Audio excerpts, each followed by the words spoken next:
Le jour où j'ai dormi trop longtemps m'a sauvé la vie. J'étais en troisième année. Un jour, ma mère m'a réveillé en catastrophe.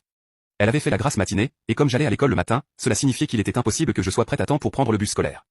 L'école commençait à 8h et le bus devait passer à 7h, mais il était déjà 6h40 environ. J'étais encore en pyjama et je n'avais pas encore pris mon petit déjeuner. Elle a donc décidé qu'aujourd'hui, nous dirions au chauffeur de bus d'avancer et qu'elle m'emmènerait à l'école, ce qui me laisserait suffisamment de temps pour me préparer.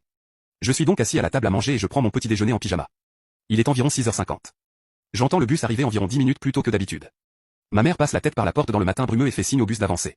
Elle ferme la porte et retourne à l'intérieur, mais le bus ne part pas. On frappe à la porte et ma mère ouvre pour trouver un homme en uniforme de chauffeur de bus. Il m'explique qu'il est le chauffeur remplaçant parce que le chauffeur habituel s'est fait porter pâle.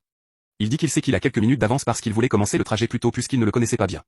Ma mère lui explique qu'elle va m'emmener à l'école parce que nous nous sommes réveillés en retard. Il est visiblement contrarié et dit qu'il peut attendre quelques minutes puisqu'il est en avance sur l'horaire. Ma mère insiste en disant que non, que je ne serai pas prête dans quelques minutes, et lui demande de passer son chemin.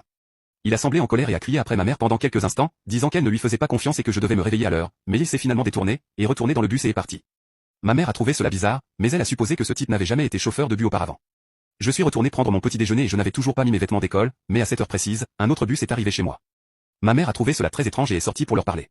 Elle est revenue à l'intérieur, l'air terrifiée, mais n'a pas dit grand-chose et m'a dit de finir de me préparer pour l'école.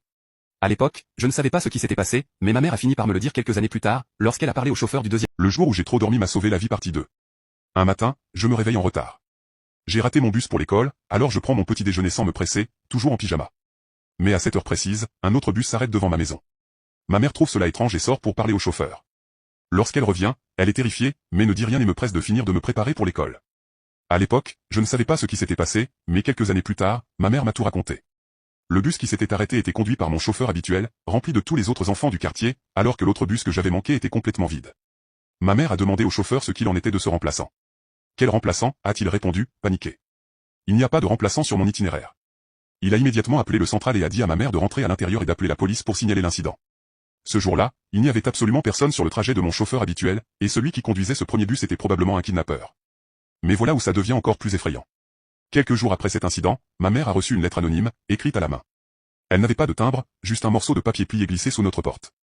À l'intérieur, une seule phrase, ce n'était pas ton jour, mais il y en aura d'autres.